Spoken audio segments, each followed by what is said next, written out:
প্রতিটা সৃষ্টি আল্লাহ পাকের এক একটা মেসেজ দেয়। ঠিক মেয়ে মানুষও একটা মেসেজ দেয়। কি মেসেজ? আল্লাহ পাক মানুষকে সবচেয়ে সুন্দর করে সৃষ্টি করেছেন, আর মানুষের মধ্যে মেয়েদেরকে সবচেয়ে বেশি সুন্দর করে সৃষ্টি করেছেন। আল্লাহ পাকের সবচেয়ে সুন্দর সৃষ্টি হচ্ছে মেয়েরা, এবং তারা খুব নরম হয়, নরম, প্রজাপতি ধরার মতো। প্রজাপতিকে ধাপ করে ধরতে পারবেন না আপনি, শক্ত করে ধরতে গেলে প্রজাপতি নষ্ট হয়ে যাবে, মরে যাবে। প্রজাপতিকে কোমল ভাবে ধরতে হবে। ঠিক মেয়েদের সামনেও আপনার কোমল থাকতে হবে। বেশি হার্ড হতে যাবেন, শেষ। আমি আপনার গার্লফ্রেন্ডের সামনে কোমল হতে বলি নাই, আপনার ওয়াইফের সামনে হতে বলেছি। কোমল থাকলে আপনি জিতে যাবেন। দেখবেন দুনিয়ার চিল্লা ফাল্লা করছে আপনার বাসায়, আপনি চুপচাপ আছেন পাহাড়ের মতো, কোমল আছেন। 5 মিনিট পর দেখবেন নিজেই ঠান্ডা হয়ে এসে বলছে আচ্ছা সরি, ভুল হয়ে গেছে। আর যদি আপনি চিল্লা ফাল্লার কাউন্টার দিতে চান, তাহলে দেখবেন সুটকেস গোছানো শেষ, বাবার বাড়ি চলে গেছে। ডিল করা খুব ডিফিকাল্ট। এখানে আপনাকে খুবই সবরের পরিচয় দিতে হবে। আল্লাহ পাক বোঝার তৌফিক দান করুন। আর আমরা মা বোনদেরকে রিকোয়েস্ট করব, 4টা মূলনীতি মেনে কাপড় চোপড় পরবেন। আপনার কাপড়টা এমন হবে না যে কাপড়টা পরলেও অঙ্গ প্রত্যঙ্গ দেখা যায়, বোঝা যায়, এমন হবে না। কাপড়টা এমন হবে না এত টাইট ফিটিং যে আপনার অঙ্গের উঁচু নিচু অবয়ব বোঝা যায়, এমন হবে না। কাপড়টা এমন হবে না যেটা অমুসলিমদের পোশাক, আর কাপড়টা এমন হবে না যেটা পুরুষদের পোশাক। এই মূলনীতিগুলো মেনটেন করে কাপড় পরবেন ইনশাআল্লাহ। এছাড়াও মেয়েদের কথায় পর্দা আছে, চলনে পর্দা আছে, ওঠা বসায় পর্দা আছে। নামাজ পড়ার সময় তাদেরকে কিছুটা শালীনভাবে নামাজ পড়তে হয়। তাদের চোখের দৃষ্টির মধ্যে পর্দা আছে। এগুলো কে শিখাবে এখনকার মেয়েদেরকে? সবসময় বিজি দেখবেন নতুন কোন সিরিয়াল আসছে, নতুন কোন ফ্যাশন আসছে, নতুন কোন পার্লারে কি আসছে, কোন কাটিং আসছে, কোন নায়িকা আসলো। ওই যে বাংলাদেশে কোন এক নায়িকা আসছে, তাই নিয়ে মিডিয়াতে এমন তোলপাড়, মানে কি নাকি একটা অবস্থা। আল্লাহর কাছে তোমার কি মূল্য আছে? হে, আল্লাহর কাছে তোমাদের কি মূল্য আছে? তোমরা কি 5 ওয়াক্ত নামাজ পড়ো? তোমরা কি পর্দা করো? তোমাদের মধ্যে হায়াবোধ কিছু আছে? তোমরা মানুষকে ভালো কিছু শিখাও, সমাজকে ভালো কিছু দাও, শালীন কিছু দাও। আল্লাহর কাছে তোমাদের কি মূল্য আছে? নবী সাল্লাল্লাহু আলাইহি ওয়াসাল্লাম তো জাহান্নাম দেখে সেই কথাটাই বলেছেন, আমি জাহান্নাম দেখে আসলাম, সেখানে বেশিরভাগ অধিবাসী হচ্ছে মেয়ে, নারী। কি কারণ? তারা এমন কাপড় চোপড় পরে বাইরে ঘুরতো যে কাপড় পরেও তারা নগ্ন থাকতো। আমি কি ব্যাখ্যা করতে হবে? আপনি দেখতে পারেন না? এবং তারা স্বামীর সাথে কুফরি করত। সারা জীবন স্বামী যদি তাদের ভরণ পোষণ দেয়, ভালোবাসে, মহব্বত করে, তাদের জন্য জীবনটা ক্ষয় করে ফেলে, এক পর্যায়ে গিয়ে বলবে সারাটা জীবন তোমার কাছে কিছুই পাইলাম। বাস্তব। এগুলোর কারণে মেয়েরা বেশি বেশি জাহান্নামে যাবে, এবং তারা মানুষ মারা গেলে মাতম করে, বুক পিঠ চাপড়ায়, এই কারণে যাবে, এবং তর্ক লাগলে অভিশাপ দেবে, সেই কারণে যাবে। আল্লাহ পাক আমাদের মা বোনদেরকে হেফাজত করুন। তবে একটা হাদিস আছে সুসংবাদের। নবী সাল্লাল্লাহু আলাইহি ওয়াসাল্লাম বলেছেন, একজন নারী যদি 4টা কাজ করতে পারেন, জান্নাতের যে কোনো দরজা দিয়ে ইচ্ছা প্রবেশ করতে পারবেন। 1 নাম্বার 5 ওয়াক্ত নামাজ, 2 নাম্বার রমজান মাসে সাওম, 3 নাম্বার আপনার লজ্জাস্থানের হেফাজত অর্থাৎ খাস পর্দা, এবং 4 নাম্বার আপনার স্বামীর আনুগত্য। ফেমিনিস্ট আকীদার মেয়ে হলে আনুগত্যকে দাসত্ব মনে করে, স্বামীর আনুগত্যকে তার দাসত্ব মনে করে। স্বামী কে? স্বামীর সম্মান বোঝেন আপনি? স্বামী কে? যার ব্যাপারে নবী সাল্লাল্লাহু আলাইহি ওয়াসাল্লাম বলেছেন, আমি যদি আল্লাহ ছাড়া অন্য কাউকে সিজদা করতে বলতাম, তাহলে মেয়েদেরকে বলতাম তারা যেন স্বামীদেরকে সিজদা করে। আপনাকে আমি কিভাবে বুঝাবো স্বামী কে? স্বামীর মর্যাদা কোথায়?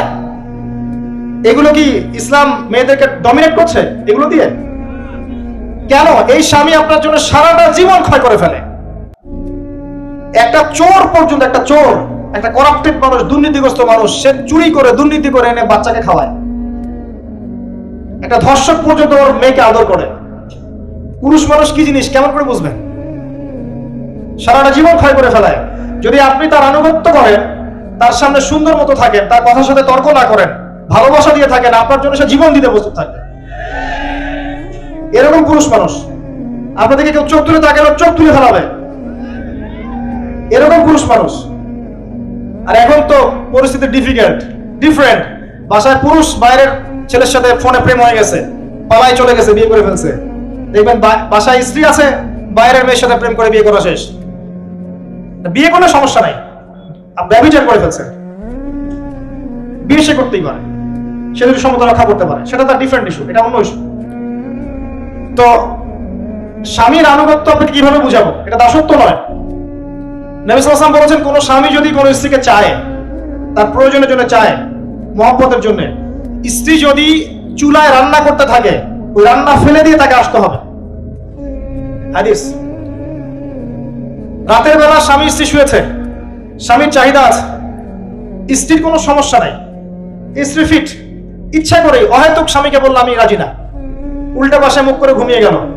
আল্লাহ নবী বলছেন সারা রাত আল্লাহর পক্ষ থেকে একজন ফেরেশতা আসবে, এসে এই নারীকে অভিশাপ দিতে থাকবে। এখন এগুলো হাদিস শুনলে বলবে যে ইসলাম তো মেয়েদেরকে ছোট করছে। একজন মেয়ে তার, একজন স্বামীর কথা বলছে, স্বামী তার মেয়ে, তার স্ত্রী, তার মা, তার বোন, সবাইকে তার মিরাসের হক দিতে হয়।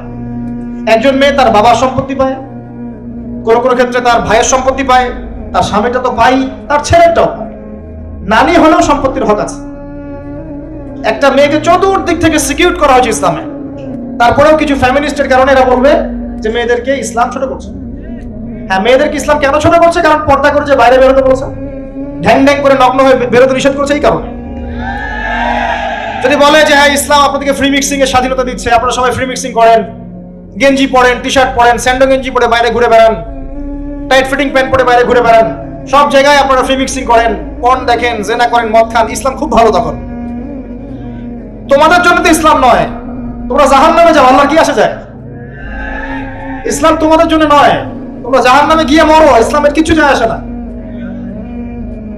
আল্লাহর ওয়াস্তে পারিবারিক আদর্শের দিকে ফোকাস করেন প্রিয় ভাই। নিজে জাহান্নামের আগুন থেকে বাঁচান, পরিবার বর্গকে বাঁচান, পরিবার বর্গকে বাঁচান। পরিবার একটা পার্ট হচ্ছে আপনার পিতামাতা। পিতামাতার সাথে খারাপ আচরণ করতে যায় না আল্লাহর ওয়াস্তে। সেই ব্যক্তির জন্য ধ্বংস যার পিতামাতা বেঁচে আছে, তাদের হক আদায় করে সে জান্নাতে যেতে পারলো না, তার জন্য ধ্বংস। আরেকটা অংশ আছে আপনার সন্তান সন্ততি। বাচ্চা কাচ্চার প্যারেন্টিংটা খুব সুন্দর করে করেন।